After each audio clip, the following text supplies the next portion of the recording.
y'all. So this is going to be our video lecture on research. It's actually probably going to be the set of lectures that's longest for this module, and you might be wondering, why am I spending more time on something that you're not actually required to do? I know that I want to do it because research is an important part of the college experience. It's an important part of life, in fact. It helps you to be more informed and to think more critically. But more immediately in your future, you're going to have to write research papers. And a lot of teachers, especially even English teachers, don't actually enjoy doing research. And so they teach it, but I think that the disdain they may have for it comes off to you guys, and then you dislike something even more that you already weren't particularly thrilled about. On the other hand, I actually love research.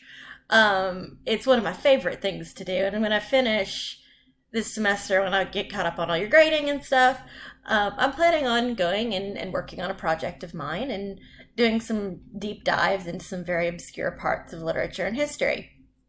You might hear me talk a little bit about that here. So I would discourage you from clicking off of this PowerPoint. I would encourage you to continue watching and to learn more about how to research effectively, some tips that might help you, and some ways to look at it that I think will make it easier and more efficient and less stressful. So let's start with why do research. So the most obvious reason is that it allows you to learn more about things you're interested in. Can you imagine a class, actually I'm sure you can more than imagine it, where the teacher just lectured about what they were interested in for 14 weeks, 3 days a week, and you never really got a chance to think about what you were interested in or to discuss anything or to look more into the information. You just had to learn what someone else told you you should be interested in. That would be really boring, and you would probably not learn as well because you wouldn't have any emotional connection or any intellectual connection to the material other than just needing to pass the test. So research allows you to make connections with the material that you're learning in class, which hopefully will be useful for your career. It allows you to kind of personalize your curriculum a little bit. It helps you to better latch on to the material because it's something that you're interested in learning. It increases motivation to learn because it helps you to have something to apply what you're learning to and to help prioritize and sort through it. So it is a really, really good thing to do, and there are a lot of reasons it's beneficial for you. It also creates stronger arguments in papers by bringing in evidence from reputable experts. If I told you ice cream was the best thing for you to eat for breakfast, you probably wouldn't believe me. But there have been studies that have shown, especially on test day, ice cream is the best food to eat because it has the right balance of protein and sugar, and the cold wakes you up. Now, how reputable are those studies? I don't know. But including research from an expert makes the claim stronger. It's not just something that I'm saying, it's something that other people say as well. Other people who maybe have more experience in the field than you do, or who have more specialized knowledge. We talked in rhetorical analysis about the three appeals: pathos, ethos, and logos. Well, doing research and including research creates both ethos and logos. It shows ethos by showing that you're credible, well-researched, and knowledgeable, and it shows logos by creating a logical argument. So it covers both of those appeals and makes it stronger. It might surprise you to find that research makes writing a paper easier.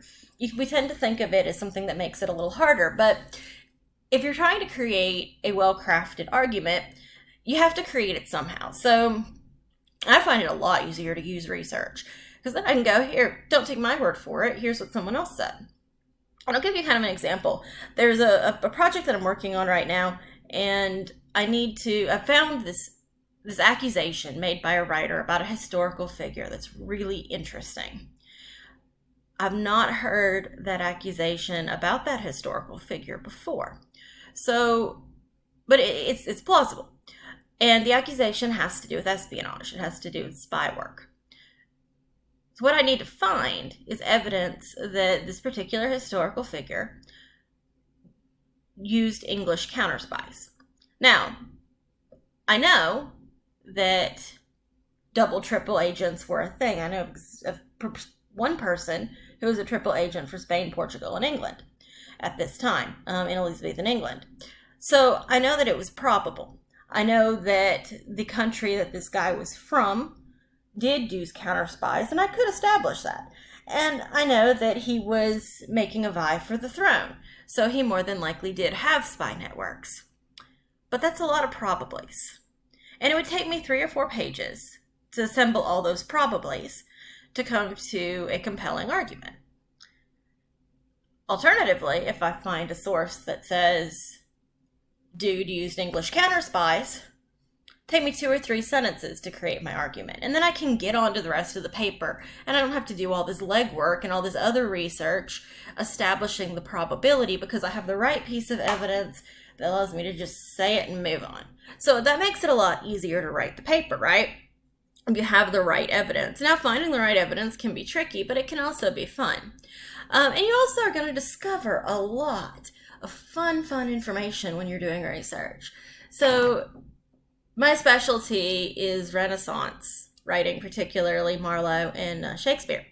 And we know that around the 1580s, 1590s, all of a sudden, English theater just rose out of nowhere. We knew that Elizabeth, the Queen, had kind of been a patron of it. And the historical line is that she was a patron of the arts and she wanted to stimulate the economy.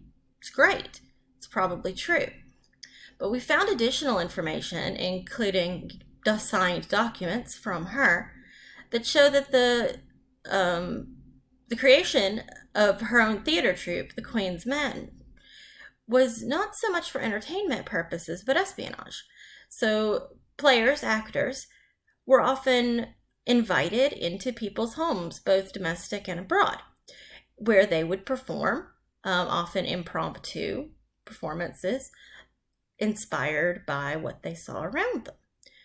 And they weren't very reputable, but they did have access to a lot of secret information. They could overhear conversations, and they had amazing memories.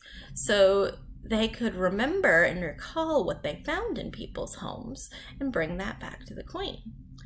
So she had these players, this theater troupe, as entertainers, but they were actually all spies. And I never would have known that if I didn't do research. And it has changed the way I view Elizabethan drama. It's changed the way I view Shakespeare and how Shakespeare came to be because of this one little really cool piece of information that I found. And whatever you're interested in, you'll find things exciting when you're doing research. You'll find things that'll be that to you.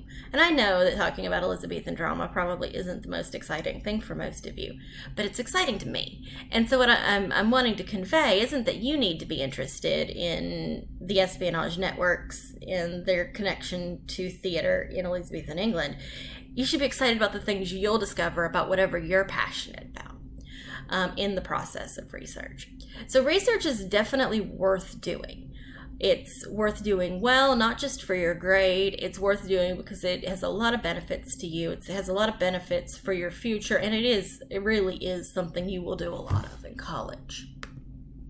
So I'm going to stop here. We're at about the halfway point, and then we're going to talk a bit about navigating sources and how you actually do research. So I'll be right back in a few minutes.